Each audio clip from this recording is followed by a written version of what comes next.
はい、おはようございます。一昨日ですね、大阪にいまして、難波でナンパをしてしまったという日の輪です。ナンパしたんですか？フランス人の綺麗なお寿司屋さんで、高いメニューをね頼んだんで、こっちの方が安くて美味しいよって言って、それで仲良くなって、なんか一緒にいいことありましたか、その後は？いや、おじさん電車の時間になるから帰んなきゃいけないんだってもう泣きそうになってましたけど。はい、ということで今日はですね、8ですね、8特集ということで、Q さんからですね、ひるまさんのベスト10の8を用意してくれということで、昨日探してたらですね、200点ぐらいはとんでもない量が起きれなくてですね、これでも一応全部お気に入りの8を持ってきました。で、いつもひるまさんの説明は分かりづらいというコメントよくあるんで、一応整理しました。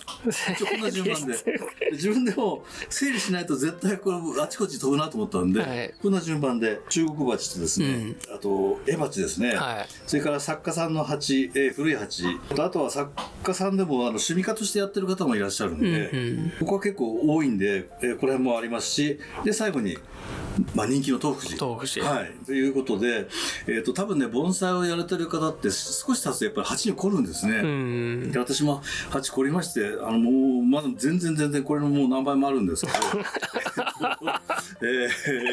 どういうふうにね入手できるかしたかっていう話もね含めて、多分今の鉢が買いたいって方は展示会行って即売会で買うとか、あとオークションで買うとかね、あると思いますけど、それ以外に意外にもいろんなねラッキーで入手するケースってありますんで、そこら辺の入手した経緯なんかも含めてご紹介できればと思いますんで、よろしくお願いします。お願いします。今回あれですね、長くなりそうですね。長いですよ、絶対。絶対長いですよね。全部やったら大変なことになりますよね。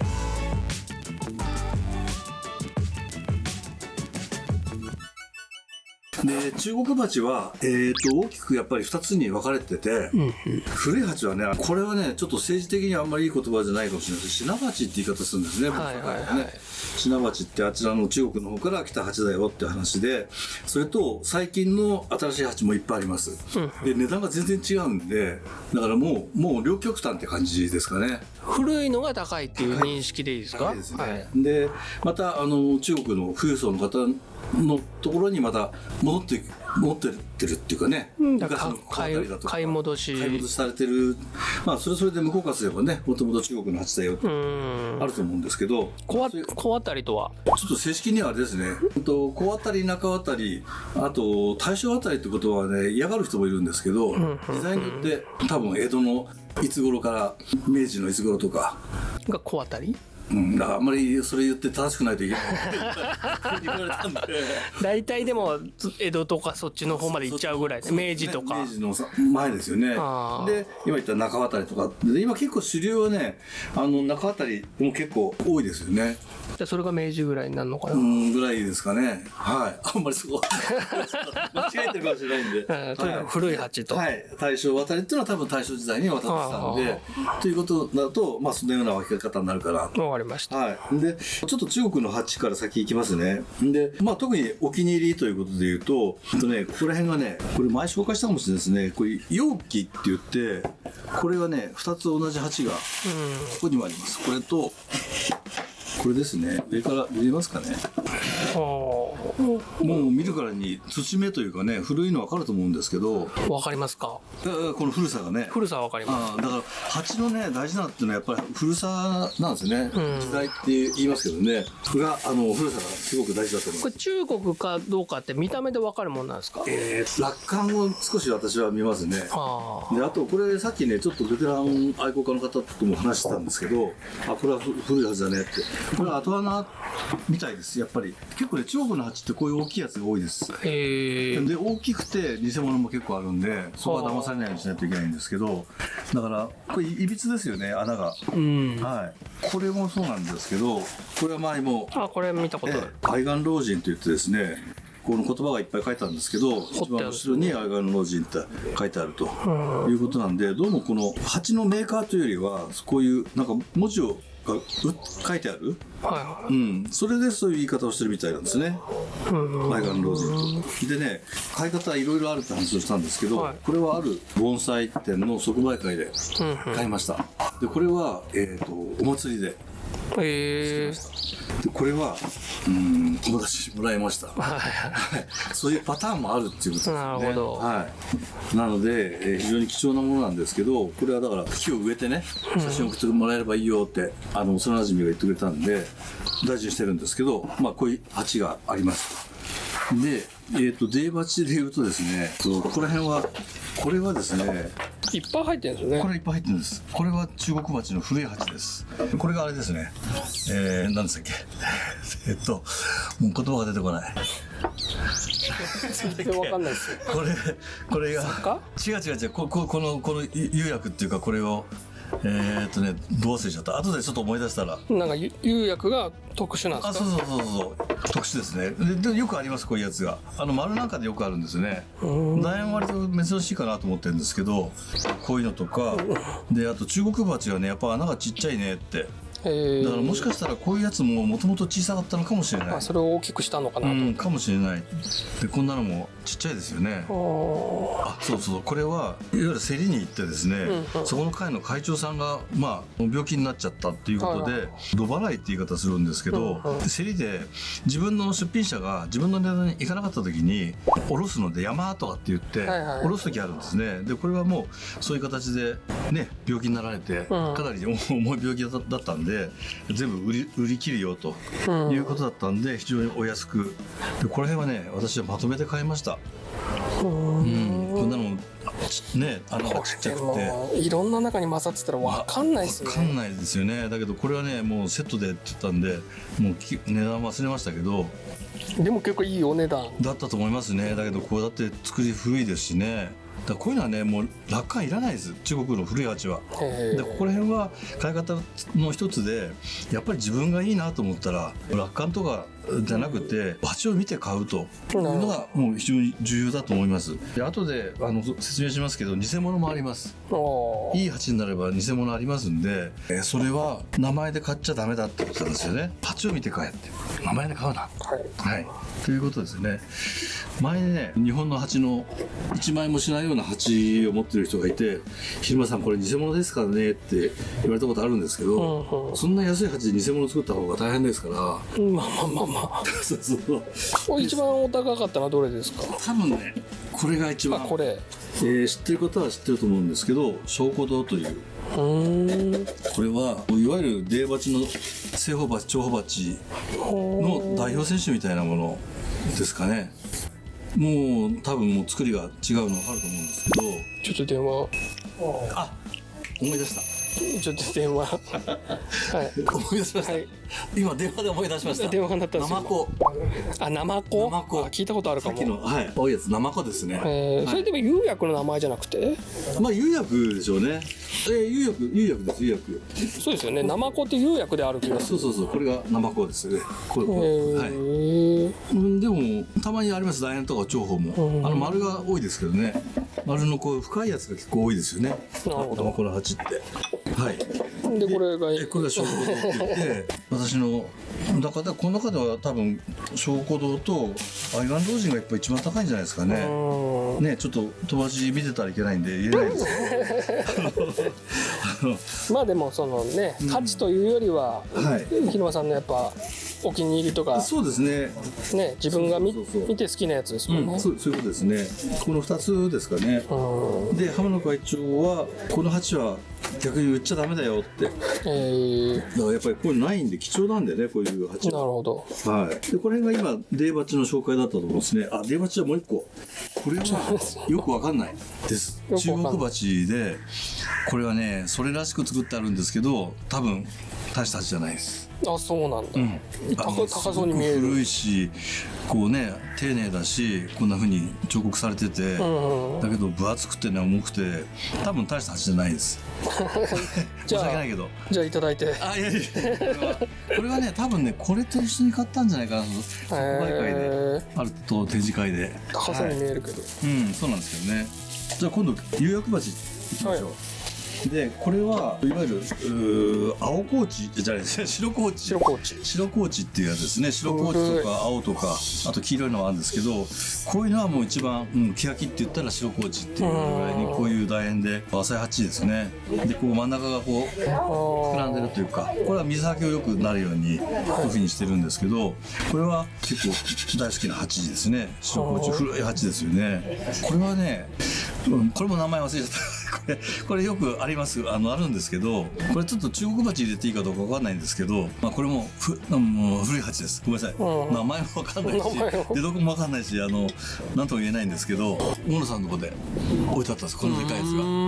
これいい鉢だなと思って。だからさっき言ったようにね、もういいんです、どこだとかなんだとか関係なくって、この鉢がいいなと思って買ったんですね。多分大野さんこれ多分磨いたんじゃないかなと思うんですけど、多分ね、そんな感じですよね。こういうのありましたもん、いっぱい。そうありましたよね。この間あれですよね、引き取ってきた時のやつですよね。結構前、そうですね。国風前ぐらいの。そうその時のあった。これはね、大野さんやられたのはこの白いカルキを取りたかっただと思いますね。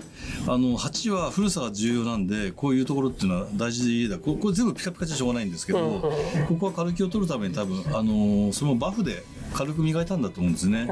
で磨かない方が良かったんですか？いやこれはこれでやっていただいたんでいいんですけど、でもう一つこれってカルキって確かに良くないんです。良くないから取ったんですけど、いわゆる光の屈折で白く見えるわけですね。表面であったりその中に凸凹があって、そこの光の反射で白く見えるんで、ってことはここを油で浸透これやってみましょうか。なんか油で浸透させると結構取れます。ベビーオイルとかだったっけなんなかったりして、ちょっとかけてみましょうか。もう取れません？見えませんよね。ほら、確かに。だからいわゆる浸透するわけですよ、油が。そうするといわゆる透過率っていうか透明に近い形になるわけですね。なくなりましたよね。油もそうですし、よくね、ナッツ系、くるみの油とか、あれで磨くと取れるよって言うんですけど、実際には取れるというよりは多分浸透してるんだと思いますね。なるほど。この違いが違いますよ、もうね。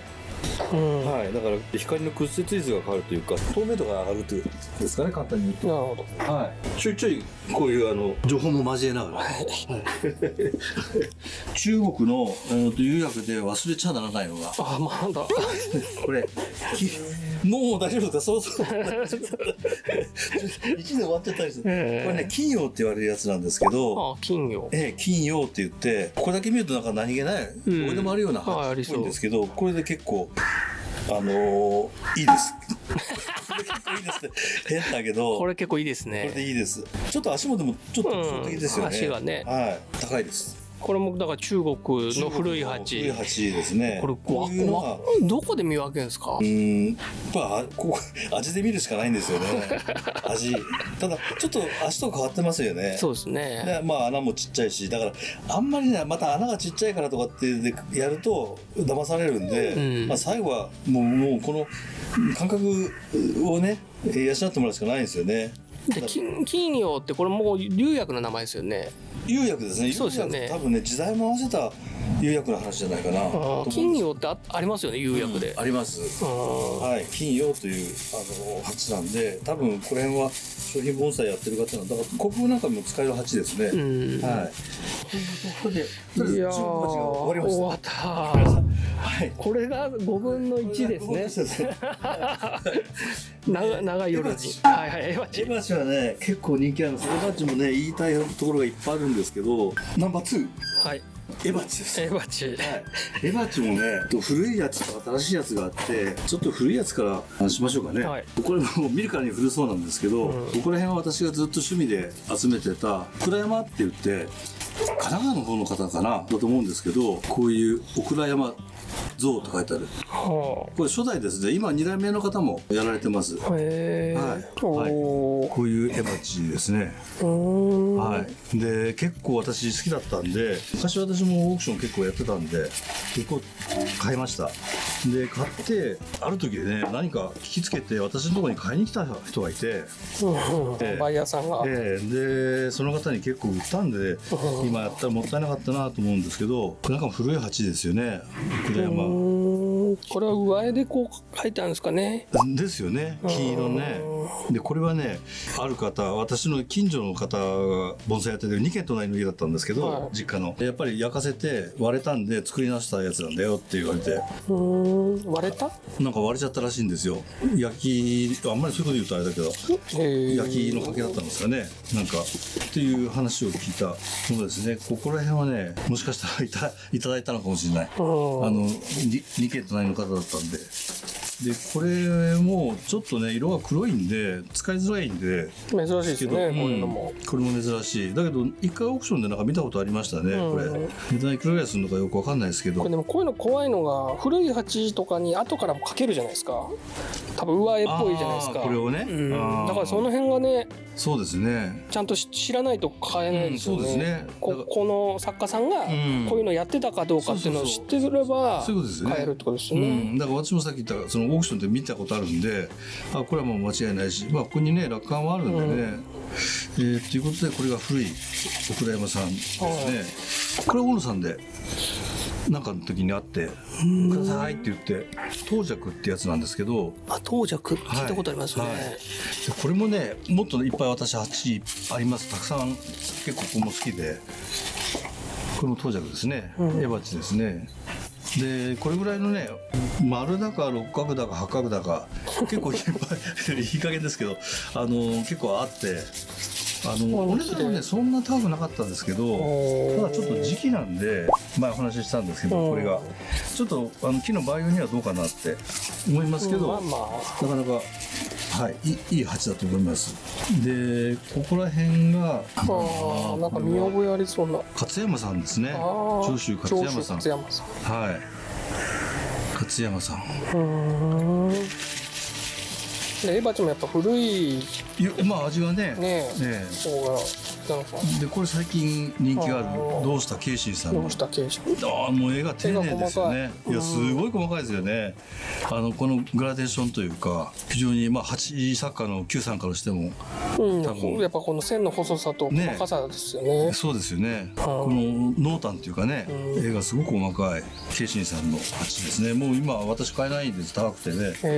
昔いくらぐらいで買ったか忘れましたけど、でやっぱり有名なのが大輔さんっていう、大輔さん佐野大輔さんですね。これはねちょっとどっかかけちゃったのかな。佐野大輔さんっていう大っていうこれ落款ですけどね、こんな絵ですかね。なんか書いてありますね。言われませんけど、政治もね確か持ってたと思うんですけど、ちょっと今回見つからなかったんで、これもおそらく大輔さんで、これは前紹介したんですけど、違うかな、これ大輔って書いてあるから、大輔ですね、大輔さんの輔ですよね、これね、今読めた、昨日読めなかったんだけど、これあそこの棚に置いてあって、そうで浜中一応まとめて売ってくださいって言って、じゃあ結構最近の話ですね。これ割と最近ですね。確かにありましたね。でこれはちっちゃい硝石さん、珍しいですね。これ硝石？違う、硝石って松の石。松本さんかな、松本硝石さんだとよくありますけど、このエバチ私初めて見たんで面白いなと思って。こういうのがあるんだね。こういうのがねこんな感じですかね。でちっこいのがこれも同じ、これも勝山さんですかね。さっきのね。本当だ。ちっちゃいですね。これいいですね。こんな大きさです。でも使ってないとこの古くてもこのそういうことですよね。そういうことですね。だから使った方がいいっていうのがいいですよね。わかりますよね。勝山さんのねこんな鉢なんて見にやってる人なんて欲しいでしょうね。欲しいでしょうね。でどこまでやったっけ。エバチといえばやっぱ最近非常に人気の春吉さん。春吉さんね。春吉さんで、春吉さんはだから盆栽の趣味家ではあるしね、趣味家っていうかもう先生なんでしょうけどね。春吉さんでこれはねある展示会で商品盆栽の、商品っていうかミニ盆栽の展示会で行って鉢に割ってたんです。で見た時にこれいい鉢だなと思って、見たら春吉さんだったっていう。でこれちょうどね大野さんもいたんです、そこに。最近の話だ。最近の話所沢の方で見つけたんですけど、それで「あれそれ何?」って言って「それラッキーね」って言われたやつですね。でこれも春吉さんですね。確かに割ってると木の方目いっちゃうもんね。見えちゃう。うん。だから多分1000円か2000円だったと思います。そう。で鉢が欲しくて買ったって上は何だったかもう覚えてないですけど、だからそういうこともあるってことですよ。で、檜山さんよくね鉢見てますもんね。鉢見ますよ。行くと展示会行くと大体鉢見て、でやっぱり古い鉢に植わってる方も多いんですよね。で多分その方忘れちゃうんですよね、きっと。そうでしょうね。使い鉢で使ってるから。そう。だけどこの方は女性のかなりの年配の方で、まあこれ多分 P ですけど。丸々カットしました。でその人はもういいのよ私はって好きで、だから趣味家の方だからいい鉢に入れて楽しんでて、だからもう出したはいらない。多分、その買った時はそんな高くなかったなと思うんですよ。多分ね。そう。まあでもこんだけ手の込んだね、これってすごいですよね、ここら辺のね。そうですね。萩内さん本当にね素晴らしいですね。丁寧なね。僕も欲しいんだけど高くて買えないんだよな。もうそうですよね。これになっちゃうとね、うん万円するんでしょうから。動画もお会いしたことないですけど、動画もよく見てます。YouTube ね。YouTube。ぜひ皆さんもご覧ください。はい。どっちかっていうと木作ってる方が多いかな。そうですね。YouTube は。そうですね。でこれもね、原西さんの平成10年って書いてありますけど。なんだろう、記念鉢だ。記念鉢ですね。春吉ってひらがなのね春吉っていうのもありますね。これ何の記念鉢？五十郎？なんて書いてある？なんですかね、五十郎に見えるんですけどね。まあこれはすみません、これもまた多分磨けば綺麗な鉢だと思いますね。はい、こんな鉢もある。で、1個忘れた。蘭山さん。蘭山さんね、もう1個あったんだけど、どっか行きました。はい、蘭山さんですね。もうなんか足はぐちゃぐちゃになってますけど、絵が好きなんで買ったんですけどね。足は欠けちゃってる。足はだからどうなっちゃってるのよくわかんない。溶けちゃったんですからこれ、ね。溶けないか。はい、蘭山さんですね。で、絵鉢といえば正石さん。正石さんを抜きには我らが正石さん抜きではいけない。で正石さんの中でやっぱり一番の私の傑作はこれかな。これはなんかグリーンクラブの正石さんの時に貸してくれって言われてね。展示のなんかありましたよね。そうですね。専門のね。これは初代のやつですね。初代の正石さんですね。やつですね。この落下のやつ。でこういう普通の古いやつだと思うんですけど、なんか番号書かれてるけど、なんか取れなくなっちゃってこれ。41なんでしょうね。こういうね、これもちょっと古い鉢で、あとよくある正石さんの鉢がこの辺のこういうなんだっけ、これ赤ちゃんのなんていうんですかこれ。カラコ。何これ。どんぐりじゃねえの。どんぐりかな。どんぐりですかね。これも正石さんですかね。はい、みんな初代っぽいですね、なんかね。なんですかね、この字がね、サインがねみんな一緒ですよね。こんなような3点セット。これも正石さん。正石さんのはでも比較的リーズナブルなんじゃないですか。そうですね。ね、割と多分この絵のやつはね多分高いと思いますけど、絵鉢これですね。これはちょっとお亡くなりになっちゃったんですけど、2、3年前に藤掛雄山さん。これはねオーダーメイドで頼んで作ってもらったやつですね。オーダーメイドなんですか。オーダーメイドです。喫茶店やってられて、もともと電車関係の職員さんやられてて、お家で喫茶店行って行くと必ず美味しいコーヒー出していただけるんですけど、すごくね体の大きくて優しい方だったんですけど、そうするとオーダーメイドで例えばまあいいから見せようってこれはね染付系ですね。でオーダーメイドなんで、例えば大きさがいくつといくつにしますか、縦、横、それから高さ、あんまり浅い鉢だとこれ絵が描けないんで、私の場合は奥行きを割とねこう出したいんで、描いてもらいました。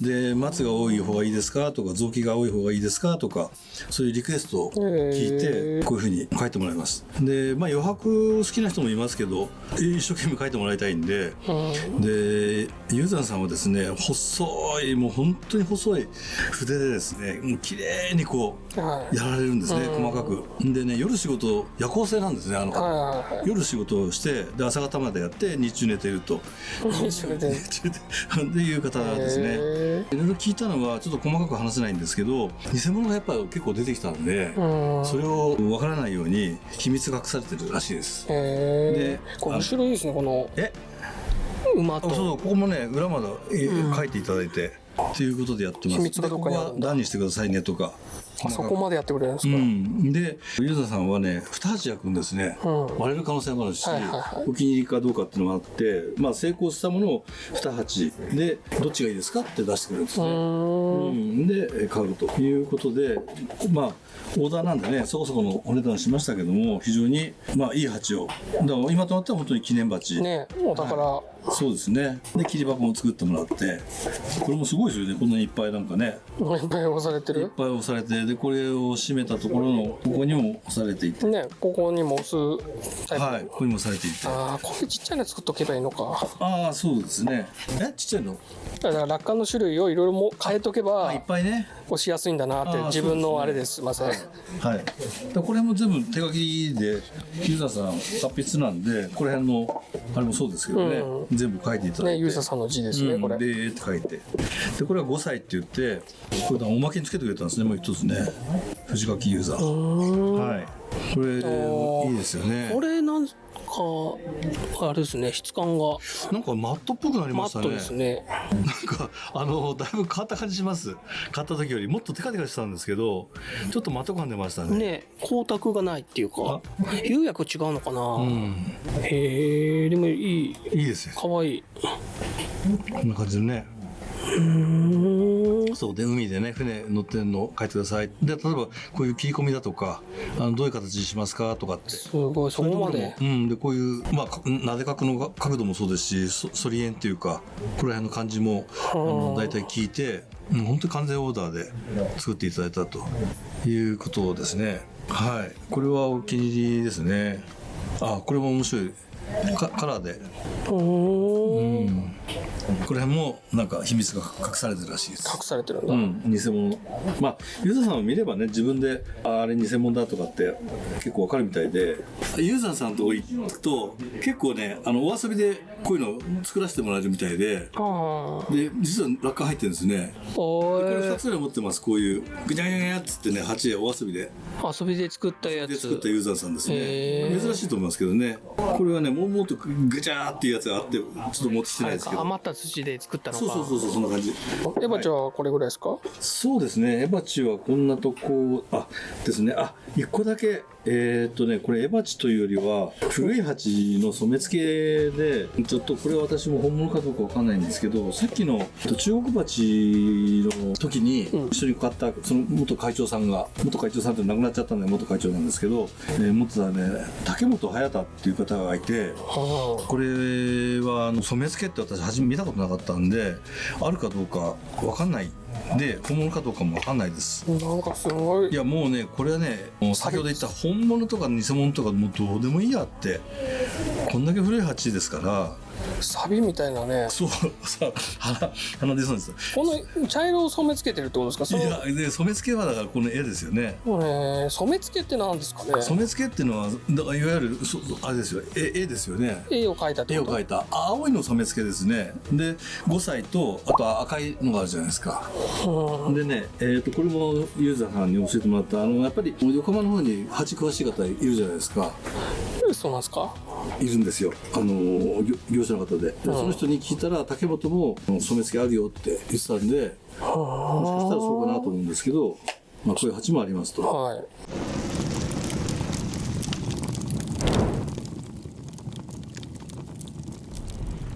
写真を載せて、そこに彼女のアカウントを載せて、だから見てたはず。はい。というような話がちょっとウキウキしたありました話を。はい。話途中ですね。エバチが一応終わりましたと。終わりでいいですか。竹本で終わりました。例えば僕とかだったら、仙山さん好きじゃないですか。そうですね。そういうものとかは今、春吉さんはあったけど、やっぱり人気です。まず人気だということで、私も大好きなんで欲しいんですけど、もう値段が高騰しちゃって、確かにね。であとほらすごく時間かかるじゃないですか。そうですね。数あんまり作れない。作んないから、そういうの分かってるんで、値段は本当にお安いと思うんで、エバチはもういいのを見つけたら買った方がいいと思うんですね。なるほど。でやっぱり丁寧さがやっぱり魚によって違うんで、その辺はよく見てと思いますね。価格と、でも見てる限り古い鉢に特に惹かれるのかなみたいな。そうですね。古いのはもう共通してですね、エバチだろうが絵がなくてでも一緒ですよね。でそういうのを軸に集めてるみたいな感じですよね。そういうの集めてますね。で一応ここで動画2本に分かれる可能性を加味し、はい、もうすでにね話したんで一回締めてもらってもいいですか。残り3つありますけど、ということで中国鉢と江鉢、ちょっとコアなところを今ね今日というか午前中というかお話ししましたけども、まずはやっぱり古さですね。でやっぱり名前で買わないというようなことで、自分がこれが面白いなと思ったら購入したらよろしいんじゃないかというふうに思いますんで。ぜひね、いろんな先ほど言ったもらったりとかっていろんなパターンもあるんで、無理して買わないで、チャンスいっぱいあると思いますんで、はい、まあチャンスがあればそういう入手をしてもらえればというふうに思います。だからどうしても欲しくて結構お金払って買う時もあるじゃないですか。時もあります。もうそれはもう逃すともう一生会えない可能性もあって、なんでそれはもう思い切って買うんですね。はい、趣味家なんだよね。そうですね。はい、と思います。はい。じゃあ次回まだサッカー鉢の古いのとサッカー鉢の新しいの趣味家ですね。それと例の東福寺と人気の東福寺ですね。ここら辺の最後でお話ししたいと思います。今日はこんなところでこの動画がいいねという方はいいねボタンとチャンネル登録、メンバーシップ、はい、ということでよろしくお願いします。お願いします。ありがとうございます。ありがとうございます。